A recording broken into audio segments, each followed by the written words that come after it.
आप बोल टीवी देख रहे हैं। मैं इमरान रियाज खान हूँ। हमारे साथ आज पाकिस्तान तहरीक इंसाफ के चेयरमैन इमरान खान साहब और साबिक वज़ीर-ए-आज़म पाकिस्तान मौजूद हैं। सर बहुत शुक्रिया ज्वाइन करने के लिए, बड़ी मेहरबानी आपकी वक्त देने के लिए। अमरीकी सदर का स्टेटमेंट पाकिस्तान के बारे में इसको फेंका नहीं जा सकता और उनका कोई भी स्टेटमेंट बिला वजह होता नहीं है।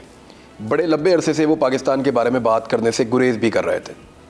जो बाइडन वही सदर है जिसने बड़े लंबे अरसे तक आपके साथ बात भी नहीं की टेलीफोन पे। देखिए इमरान, पहले तो हमारी सारी कौम को एक चीज़ समझनी है कि ये इन्होंने जब शोर मचाया ना कि जी पाकिस्तान आइसोलेट हो गया और मेरी गवर्नमेंट की फॉरेन पॉलिसी बहुत बुरी थी और अब हम रीसेट करने जा रहे हैं, तो पहले तो ये क्लैरिटी हो जाए कि ये जो रीसेट करने जा रहे थे, यानी हमने जो आइसोलेट किया था और इन्होंने पाकिस्तान को मेन स्ट्रीम में लेके आना था, यही इन्होंने शोर मचाया ना शुरू में। तो ये जो स्टेटमेंट आई है, ये स्टेटमेंट के दो पहलू हैं। एक के इन्होंने जितनी भी कोशिश की उनको खुश करने की अमरीकनों को, उन्होंने पाकिस्तान को उधर ही रखा जो उनकी फॉरेन पॉलिसी के मुताबिक पाकिस्तान को वो चाहते हैं। आर्मी चीफ गए थे, बिलावल ने बहुत टाइम गुजारा है, आपके शहबाज शरीफ साहब की मुलाकात हुई है सारे, और उसने तस्वीर भी खिंचवाई खड़े होके खुशी खुशी, लेकिन उससे फ़र्क नहीं पड़ा। क्योंकि अगर ये स्टेटमेंट आ रही है, अब मैं जब प्राइम मिनिस्टर था, आप मुझे बताएं कभी इस तरह की स्टेटमेंट आई थी? प्रेसिडेंट ट्रंप ने एक दफ़ा पाकिस्तान के ख़िलाफ़ स्टेटमेंट दी कि हम अफगानिस्तान में डबल गेम खेल रहे हैं। मेरी अभी भी ट्वीट है, अभी भी देख ले कि मैंने उसको प्राइम मिनिस्टर होते हुए जवाब दिया था। लेकिन वो रिस्पेक्ट करते। मैं एक और अपनी कौम को बताना चाहता हूँ, देखिए ये जो वेस्टर्न डेमोक्रेटिक माइंड्स है ना, वो जब आप अपने मुल्क की मुफादात की जब आप हिफाजत करते हैं, जब तहफ़्फ़ुज़ करते हैं, जब आप कहते हैं कि हमने रूस से, जो हिंदुस्तान कह रहा है कि हम रूस से सस्ता तेल लेंगे क्योंकि हमारे मुल्क में गुर्बत है, आपका ख्याल है कि वो हिंदुस्तान से उन्होंने ताल्लुकात तोड़ दिए हैं? कल एक मुझे बड़े सीनियर ऑफिसर मिले, उन्होंने बताया कि 1 लाख पौने 2 लाख के करीब जो एलसीज हैं वो होल्ड किए हुए हैं इन्होंने, और कंटेनर्स की लाइनें लगी हुई हैं। ये जगलरी से देखना, फिगर फजिंग, झूठ बोल के इन्होंने दिखा दिया कि नहीं, अगर वो खोलेंगे तो ये कहाँ जाएगा डॉलर? पहले तो वो ये डॉलर भी आर्टिफिशियली थोड़ा कंट्रोल किया हुआ है ना, यही करके। लेकिन इसका नुकसान पाकिस्तान को कितना हो रहा है? हमारी एक्सपोर्ट्स कम होती जा रही है, हमारी इंडस्ट्री बंद होती जा रही है, बेरोजगारी बढ़ती जा रही है, महंगाई इन्होंने कहा जी कम होगी जब से दार आया। वो महंगाई कैसे कहा? कहते जी 45% बिजली की कीमत कम हो गई है। सुबह उसने बयान दिया है कि इमरान रियाज के कहने के ऊपर मैंने इदारों के खिलाफ बात की है, ये उसको मारते कुटते रहे। वो शाम को मेरे पास कैंप में आ गया और कैंप में आके जहाँ हम पैसे इकट्ठे कर रहे थे, वो मुझे कहता है जी मैं ये बेइज्जती बर्दाश्त नहीं कर सकता, मेरे कपड़े उतरे हुए थे जब मेरा बयान रिकॉर्ड हो रहा था और मुझे मार मार के आपके खिलाफ बयान दिलवाया। अब उसके भी कपड़े उतार दिए इन्होंने, सहाफ़ियों के उतार दिए, सियासतदानों के उतार दिए। ये इसको इन्वेस्टिगेट किया आपने? ये क्या शौक है? मैं इमरान, पहले तो आज़म स्वाति को, ये सारी कौम सबके सामने हम पाकिस्तानी होते कहना हम शर्मिंदा हैं।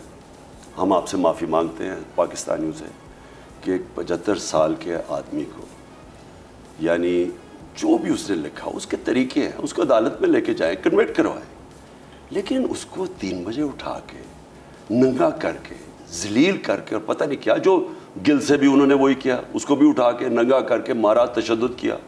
वो ये एक और सहाफ़ी से जमील फारूकी, उससे भी ये किया। आपको पता है ये सारी दुनिया के अंदर गया है। आज़म स्वाति अपर हाउस का आदमी है, सेनेटर है वो। ये वॉशिंगटन पोस्ट के अंदर पूरा छपा है, और इसमें सिर्फ यही नहीं है कि वो एक सेनेटर को टॉर्चर किया और उसको कस्टोडियल टॉर्चर और नंगा करके किया। कब तक लॉन्ग मार्च, कब तक खान साहब?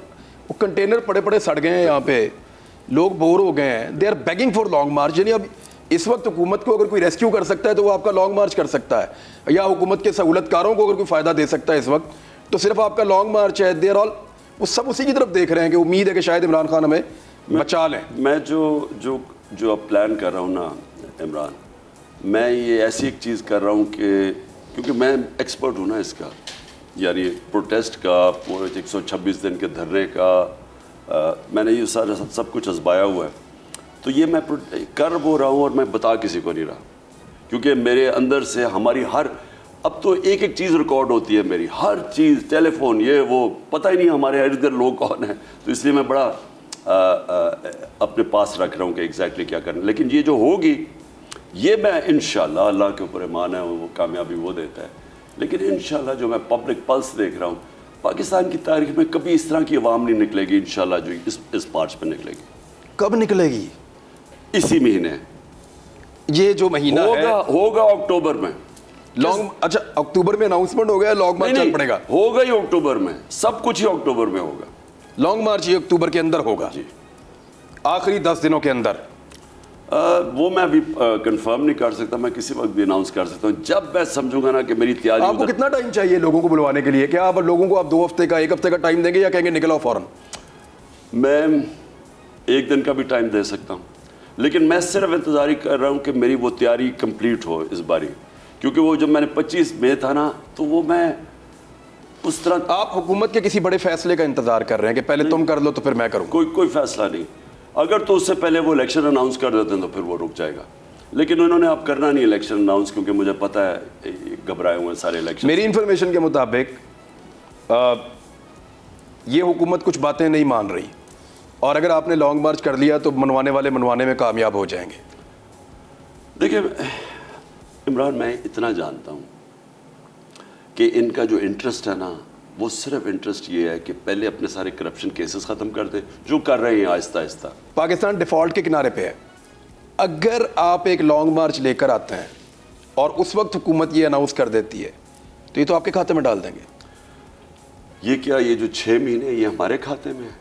मैं तो सबसे पहले सवाल पूछ, इस बात की परवाह नहीं है आपको?